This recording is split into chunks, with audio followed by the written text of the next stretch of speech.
What is up, guys? Wawa here, and I am back with more Awesomenauts video footage. And as you guys can see, I've already prestige up one level, so hooray for me. But I was actually not aiming to get prestige before I put out another video before this, but unfortunately I completely forgot to do that. But anyways, off we go. As you guys can see, even though you prestige, you still do get access to all the characters. But as you level, some levels are gonna be empty. You're not gonna be able to unlock any new characters. So that's like, it's kind of less fulfilling whenever you level up. But then again, it's not really that bad because you do have the access to all those characters already. And now we have right now Lonestar here. Lonestar is not really a character of mine that I excel with. He's not really one of my favorites. He's a really good character. He's a really solid character actually. He does so much damage. He does pushes so easily, like it's so unfair. But yeah, he is a really good character, and I'm gonna try to show you guys at least a good gameplay, I guess, for Lonestar. Now you guys are gonna wonder here what loadouts I'm gonna be going for. I'm just gonna go for the basic loadouts that I always go with, the passive stuff, the health pack or the mega health pills. We also have the solar tree and also the boots.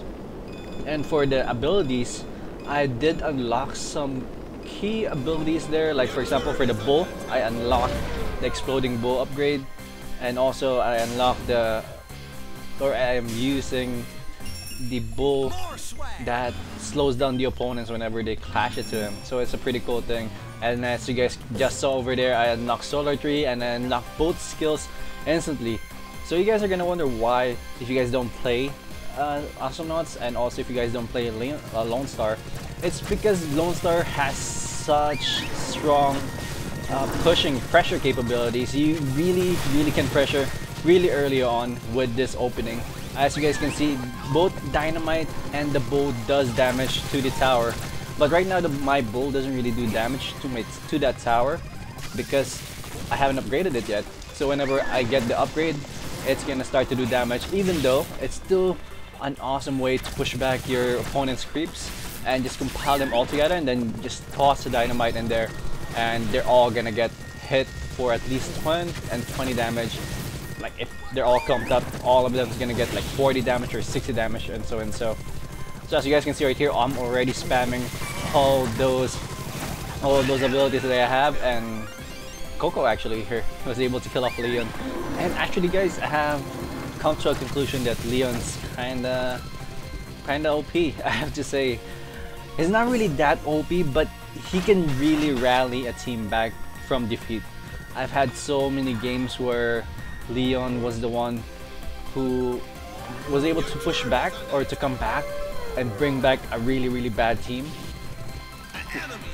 even though they're already down to their last turret, which is already like in a quarter of their life remaining. So it's a really strong character. It's really hard to push against Leon, especially with a critical upgrade. The critical upgrade, it's too good, I believe. Like the crits hit too much or happen too much.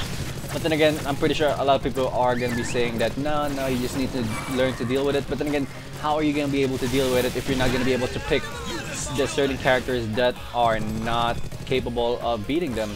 Like for example, if you have Voltar in your team, it's gonna be pretty hard to counteract or to attack a Leon, but you really need to combine, or you really need to mesh up with the other characters, like a tank character and such.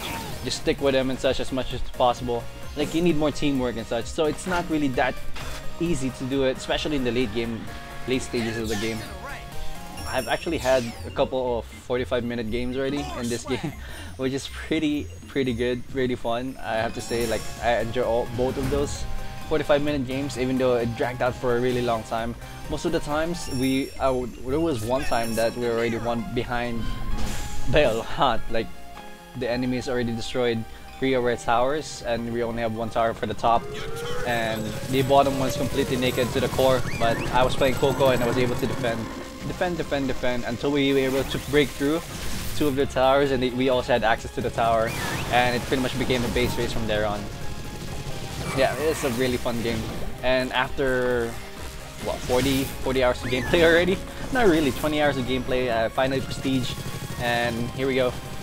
back to level 1, which I'm not really sad about because, you know, Shoma's gone and I want to get that very, very shiny gold medal in the end for Prestige 10. So teamwork here for us works really well because Coco is such a good pusher as well, because he can instantly destroy creeps whenever he hits them with the nuke ball. It's really, really powerful, especially upgrading it to at least a couple of levels. It's gonna do 55 damage by default, and then level 3 is gonna be doing 70 damage to anything, which is really, really powerful.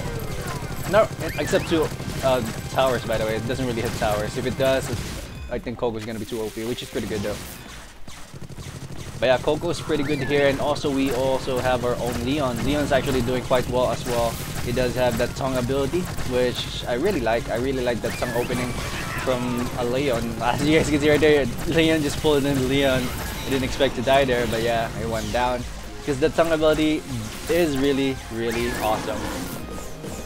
Actually, I'm seeing a lot more people doing the tongue opening. I think, I don't know, maybe some people watch my video and think like, oh, that's a pretty fun way to open things up. Like something different, right? Like I really try my best to not play as Leon with a critical build as much as I can, because it's really unfair. Well, I feel like it's not fair, but then again, it kinda, I guess it kinda works things out. Like with Clunk on the other opponent's team, that's pretty much the only way to defeat Clunk if you're Leon with a critical. It's really hard to mash your way through Clunk's HP with just normal attacks and such.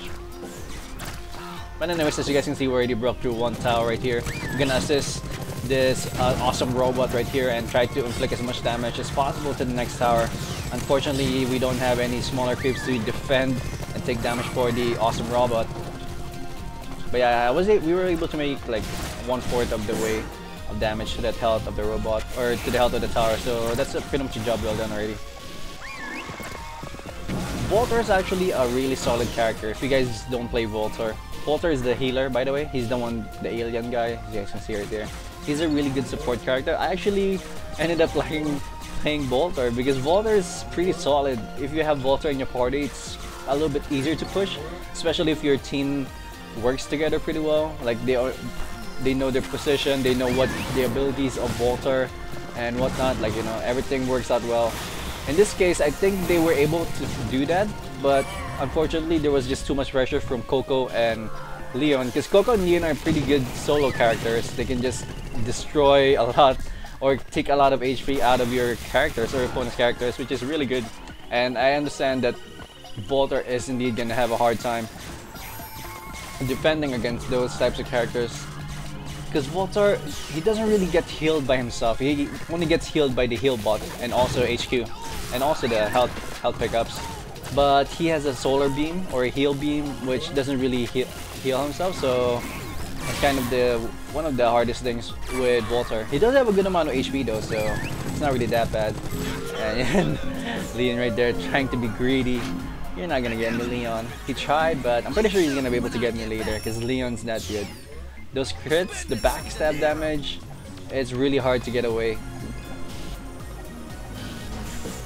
And also, like, there's a mentality in my head right now, or yeah, it's been a while, that whenever you're fighting against a melee character and you're a ranged character, you have to move away because chances are you're just gonna take more damage against the damage you're doing on your opponent. So you need to be as far away as possible. And Leon makes it hard to do that. Like whenever you're trying to get away, he's gonna be able to catch up on you.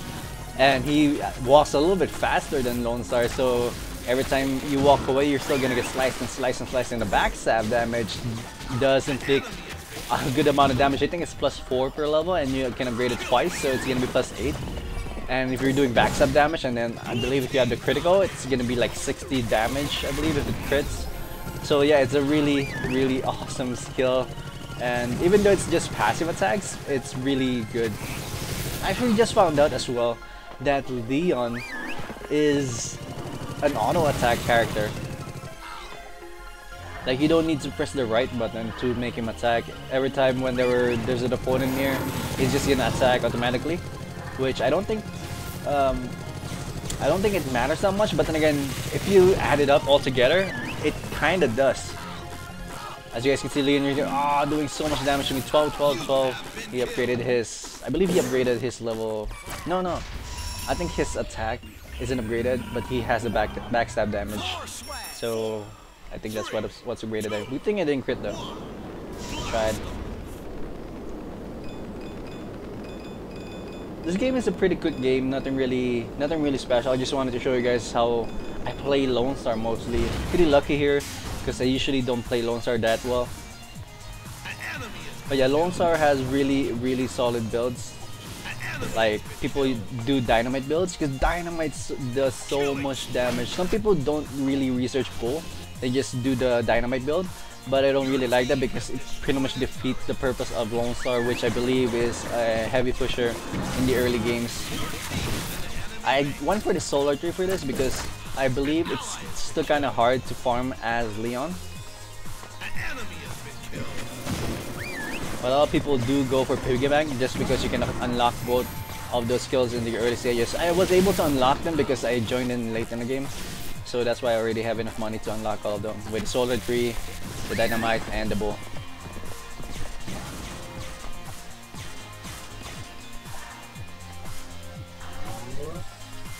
I'm actually a pretty good farmer in this game, I believe.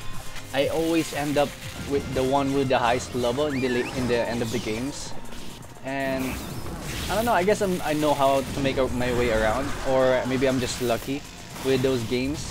I don't know. It's been consistent. Like, even though we're losing, I'm still #1 in the level, which is kind of weird. I'm sure, but I don't know, it's pretty fun.